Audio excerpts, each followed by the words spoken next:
बात कर लेते हैं क्रिप्टो करेंसी के हवाले से। जलेबी की तरह सीधी क्रिप्टो पॉलिसी कभी पाबंदी और कभी सरमायाकारी कंफ्यूजन का शिकार हैं। खैर ये चल क्या रहा है, खबर की तफसील कुछ इस तरह से है कि पाकिस्तान में क्रिप्टो करेंसी की सूरत हाल कुछ यूं है कि हुकूमत डिजिटल इनकलाब के झंडे गाड़ रही है और स्टेट बैंक जुर्म के मुकदमे तैयार कर रहा है।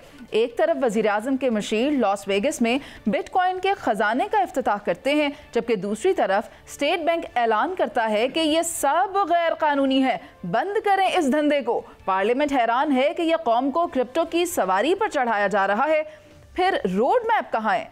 यूं लगता है जैसे पाकिस्तान ने क्रिप्टो पॉलिसी पर एक कदम आगे 2 बिटकॉइन पीछे का नया डांस शुरू किया हुआ है। ये जो परेशानी की सूरत हाल इस वक्त पैदा हो गई है, सलमान आबिद साहब क्या लगता है ट्रस्ट कैसे कायम करेंगे आवाम का? देखिए, पहली बात तो ये है कि ट्रस्ट उस सूरत में कायम होता है जब रियासत और हुकूमत के इदारे एक पेज पे होते हैं और आप किसी भी किस्म की पॉलिसी बनाते वक्त एक स्टेटमेंट देते हैं। जब आपके यहाँ स्टेट बैंक एक पॉलिसी दे रहा हो, वज़ीर आज़म एक पॉलिसी दे रहा हो, हुकूमत के वुज़रा कुछ एक और पॉलिसी दे रहे हो, तो वहाँ ये डिजिटलाइजेशन की जो बहस है ये बेमानी हो जाती है। इससे लोगों के अंदर कन्फ्यूजन पैदा होती है। अब स्टेट बैंक के बकौल क्रिप्टो करेंसी जो है वो एक गैर कानूनी काम है। आप उसको कानूनी करार देने की कोशिश कर रहे हैं, तो पहले तो आप इंटरनली बैठ के तय कर लें कि ये कानूनी है या गैर कानूनी है, एक बात। दूसरी बात यह कि जो आसान अल्फाज में अगर आप क्रिप्टो करेंसी को समझने की कोशिश करें तो ये एक ऐसा डिजिटल पैसा है जो इंटरनेट पर चलता है और ब्लॉकचेन टेक्नोलॉजी के ज़रिए महफूज होता है, जो और इसकी मरकज़ी अथॉरिटी जो है वो किसी के कंट्रोल में नहीं होती। एक बात जहन में रखिएगा। और ख़ास तौर पे जब हम ये बात करते हैं, ये एक इलेक्ट्रॉनिक शक्ल में मौजूद होती है और कोई इसकी फिजिकल शक्ल नहीं है, जैसे कोई नोट है या कोई करेंसी का सिक्का वगैरह है। तो इसलिए मैं ये कहता हूँ कि आपने इसमें जाना है और अगर आप इसका इफ्तिताह करते फिर रहे हैं तो पहले पाकिस्तान के अंदर बैठ के ये सारे फरीक़ैन तय कर लें कि हमारी एक पॉलिसी क्या है इसके बारे में। क्योंकि आप ये ना हो कि लोग इस पर एतमाद करना शुरू कर दें और बाद में पता चले कि स्टेट बैंक के बकौल ये तो गैर कानूनी तरीके से चल रहा था, ये तो गैर कानूनी काम है, आपने क्यों कर लिया। तो मेरा ख्याल है कि हुकूमत की सतह पर एक इंटरनल कॉन्ट्रडिक्शन जो है ये ख़त्म होना चाहिए स्टेट बैंक की पॉलिसी में और हुकूमत की पॉलिसी में। जो इस वक्त तजाद नज़र आ रहा है वो खत्म होना चाहिए। इसी में फायदा है। अगर हम इस तजाद के साथ आगे चलेंगे तो फिर ये मजीद नए मसाइल पैदा नहीं हो सकता। सायरा जी, मुझे ये बताएं, पार्लिमानी अरकान इसके ऊपर सवाल उठा रहे हैं और उनके सवाल जायज़ हैं और वही सवाल आम आवाम करेगी कि एक तरफ हम कह रहे हैं कि इसको प्रमोट किया जाए, इसमें इन्वेस्ट किया जाए, दूसरी तरफ स्टेट बैंक की एक स्टेटमेंट सामने आती है। हाँ जी, ये मामला तो देखिए हुकूमत को देख रहे हैं ना, कि जैसे अभी आबिद साहब ने बोला कि एक तरफ से आप पाबंदी आयद कर रहे हैं, दूसरी तरफ से आपने बाकायदा इफ्तिताह हुआ और उसके बाद क्या कहते हैं कि स्पेशल वो एक ओहदा भी दे दिया एक शख्स को। बाकी देखिए जो क्रिप्टो और ये बिटकॉइन और ये तो इस मुल्क में कब से है और आपने देखा भी होगा। मैं नाम क्या गिनवाऊं कि लोग एक ही वो कहते हैं कि रात में अरबोपति बन गए। और बाकी आपने कहा कि आवाम का ट्रस्ट, टाइम नहीं है इसलिए मैं मोटी मोटी चीजें आपको बता रही हूँ कि देखिए इस मुल्क की इकॉनमी को तो पहले ही कसीनो इकॉनमी बना दिया। पहले होता था कि लोग सरमायादारी कारखाना या सनत की तरफ जाते थे। आजकल जो सबसे आसान का तरीका है, या तो लोग स्टॉक एक्सचेंज में पैसे ले देते हैं या प्लॉटिंग में ले देते हैं। जगह जगह बारिश में निकली भी बेमौसमी खुम्बियों की तरह जो बिल्डिंग्स हैं उनमें लोग इन्वेस्ट करते हैं और उसके बाद वहीं से पैसा, इसीलिए मुल्क की मईशत का जो पहिया रुका हुआ है कि यहीं से पैसे निकाले और यहीं से वो किए।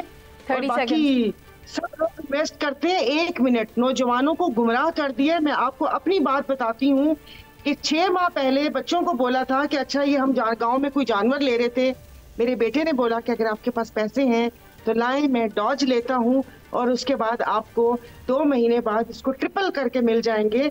जानवरों में क्यों आप फंस रही हैं? ये मैं आपको एक नौजवान, आम नौजवान की बात बता रही हूँ। सायरा जी, आप कहना क्या चाहती हैं? आप क्या कहना चाह रही हैं? ये ठीक है या ये ठीक नहीं है?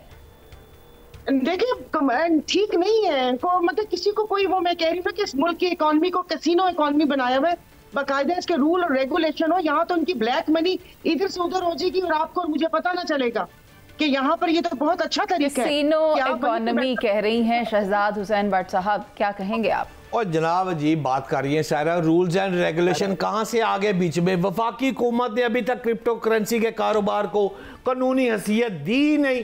सवाल यह है कि आप इंटरनेशनल मीडिया पढ़े, आप जाके भारतीय तजिया निगारों को देखें, भारतीय तजिया कार लिख रहे हैं कि पाकिस्तान क्रिप्टो के जरिए अमेरिका के साथ दोबारा तल्लुकात जो है वो यूं डेवलप कर रहा है। सर एडवाइजर आगे लगी हुई है, पागल हुए हैं पूरा भारत कि ये भारत क्या कर रहा है। पाकिस्तान दर्जा नहीं दिया तो वो एडवाइजरशिप वाली बात को मैं किस तरह समझूं, मुझे डाइजेस्ट नहीं हो रही कुछ। सेक्रेटरी खजाना क्या बयान पढ़ ले मुनीसे, सेक्रेटरी खजाना ने कहा है कि पाकिस्तान ने, वफाकी हुकूमत ने अभी तक क्रिप्टो करेंसी के कारोबार को कानूनी हैसियत नहीं दी। क्लियर सर, आगे चलूं?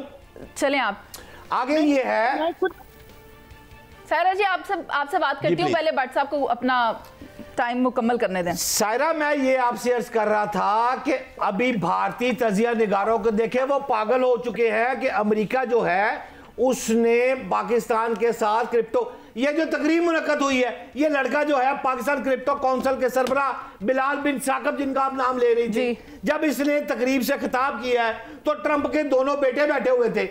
ये तकरीब हो रही है, ये मुल्क में एक बड़ी चीज आ रही है, अब ये आएगी तो आप सब लोगों को पता चल जाएगा, लेकिन इट्स गुड फॉर अस, मेरी ये राय। तो बरलाल साहब, यही तो हम फरमा रहे हैं कि पहले इसके ऊपर कवायद ज़वाबित तय क्यों नहीं कर लिए वहां जाने से, क्या कहेंगे? देखिए, ये जो आपने काउंसिल बना ली और आप कह रहे हैं, भट्ट साहब भी हुकूमती तर्जुमान है, मैं क्या कह सकता हूँ, वो कह रहे हैं कि कानूनी हैसियत नहीं दी, तो फिर काउंसिल कैसे बन गई?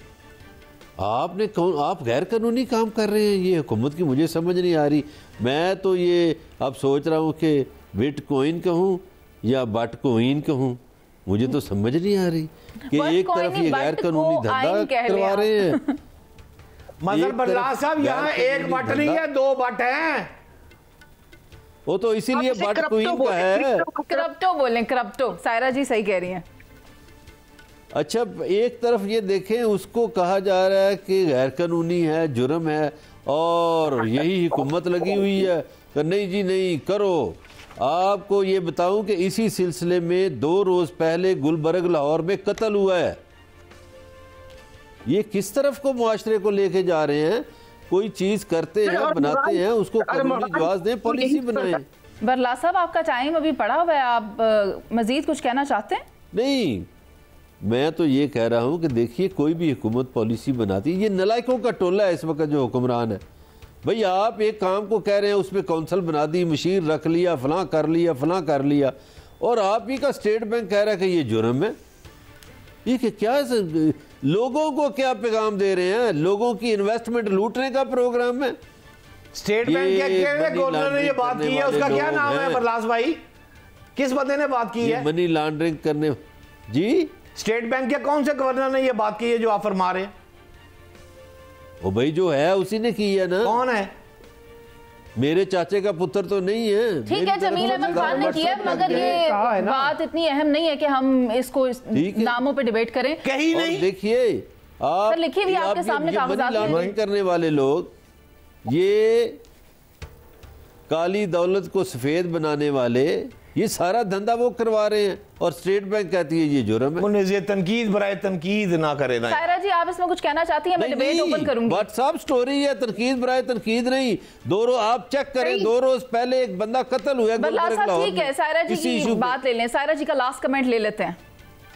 मुनीज़े बिल्कुल सही है, जो कराची में रवान केस हुआ था वो यही था, उसी में ये बिटकॉइन का, ये ब्लैक मनी, यहाँ के पैसे उधर करना, उधर के पैसे इधर करना। आप अरमगान कत्ल केस की बात कर रही हैं जी। और फिर उसके बाद, उससे पहले आपने कहा डिजिटल, पहले आप डिजिटल आप देख लें कि जो यहाँ पर हालात थे और जितना नुकसान यहाँ पर हमारी इस IT सेक्टर को हुआ, ये सारी चीजें एक दूसरे के पीछे कवर अप लेके बात करना, हम इसको मतलब नहीं, वो जैसे बरलाल साहब ने बिल्कुल सही बोला, काउंसिल बना दी, सारा तकरीर करवा ली, लेकिन पता चला कि ये मुल्क में नहीं है। लेकिन ये भी अपनी ब्लैक मनी को वाइट करने का और मनी लॉन्ड्रिंग का तरीका है। और ये क्या बात हुई कि तकरीब में बैठा हुआ था, वहां पे ट्रंप के बेटे बैठे हुए थे।